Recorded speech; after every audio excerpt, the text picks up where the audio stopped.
right in front of you. Right, that's what they're doing right now, especially in America. They've got all of us, guys like me, men like me. You know, I'm an ex-vet. I'm this, I'm that. I know so many just like me that are out there, and we're all chained dogs. They chained us up. I've been chained up for 10 years by snowflakes, by making sure snowflakes are happy, making sure that I'm an appeasable person, that I'm affable, that I'm amiable, that I'm this guy that they can just walk in my yard, take a dump right in front of me and leave and get away with it and come back and do it tomorrow. Not anymore. I'm not going to tolerate it anymore. But I tell you what, my wife's a great like gauge or thermometer. She's right there next to me all the time. And yeah, I'll get agitated with her, but that's it. Because that's all I can do with her because she's my love of my life. And it's just not healthy to be abusive to your partner or anybody, really. Don't get me wrong with all this. But like when I'm getting edgy, she's my barometer. She knows. And she's like, whoa, dial back. And I'm like, I'm mad. And she'll be like, what are you mad about? I'm like, or she'll already know.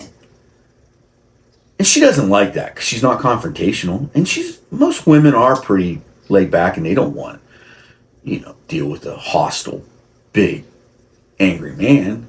So I get it. But that big, angry man also protects her. And she knows that too.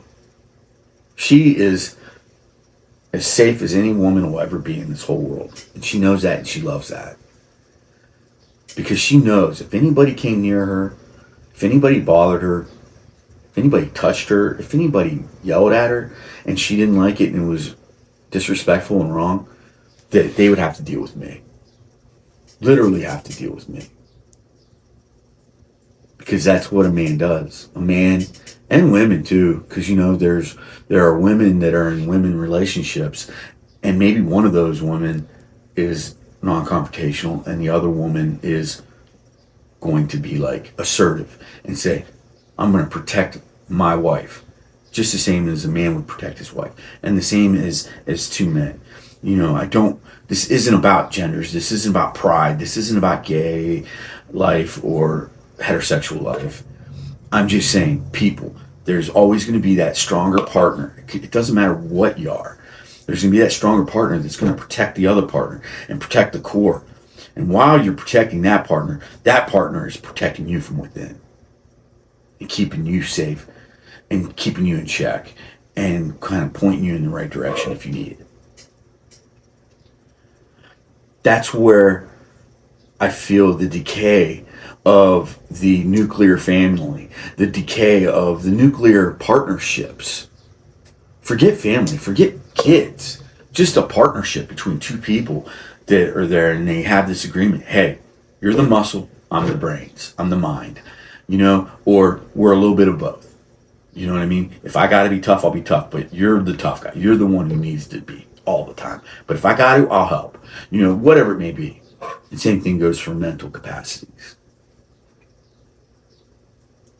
But at some point, America let big pharma into their lives, into their heads, into their culture. Because the other day, my wife and I, we saw this wackadoodle. It was a girl, and she had this weird style.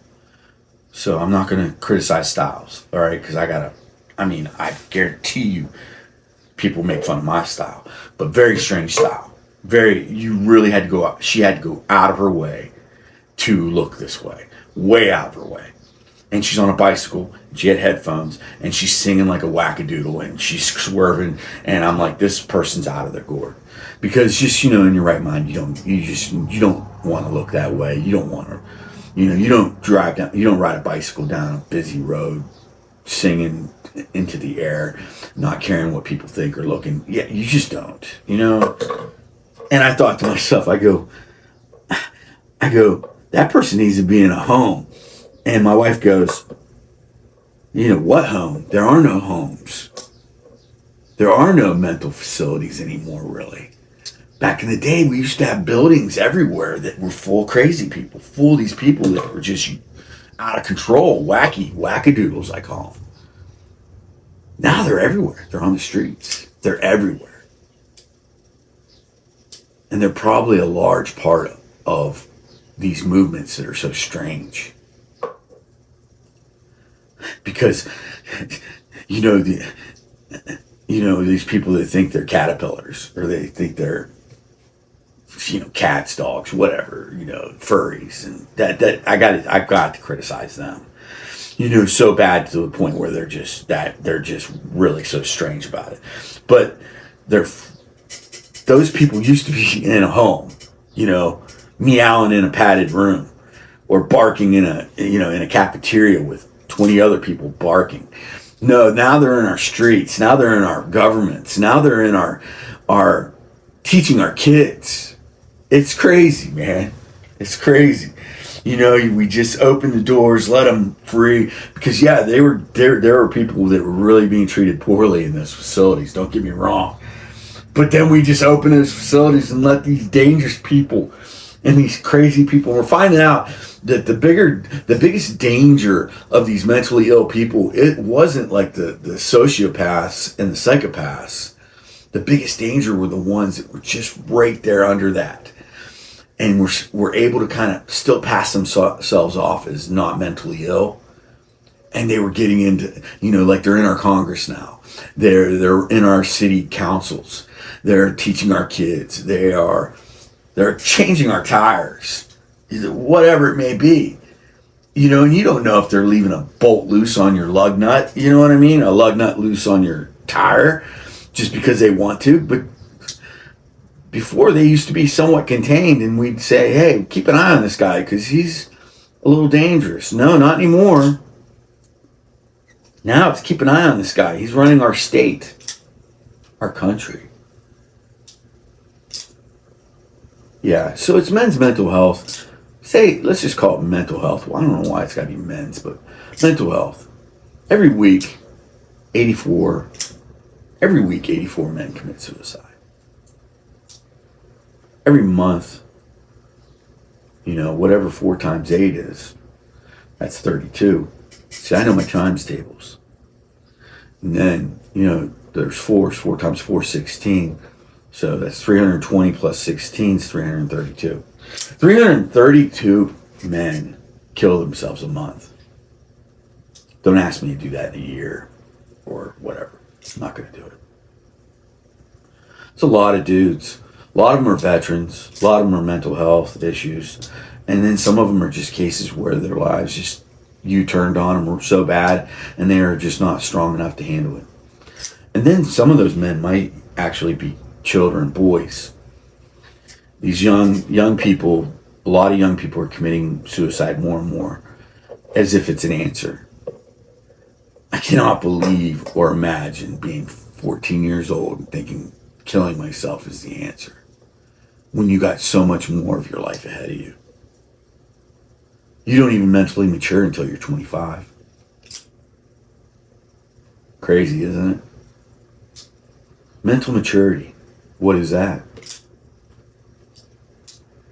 Well, this went a lot longer than I wanted to, but I'm giving you me. I do use these videos as therapy as well as fun and as well as trying to put stuff out there and talk about cool stuff. I figured, why not? I'm going through a lot right now. And it's not even that bad. Because I can see the upside. I can see the light at the end of the tunnel. And I'm hoping, in about another month, I'm going to feel 100%. And then I'm going to start keeping track of my life and making sure that I'm doing the right things. And that I'm not flipping out on anybody or being an idiot or whatever else I wasn't doing while I was medicated.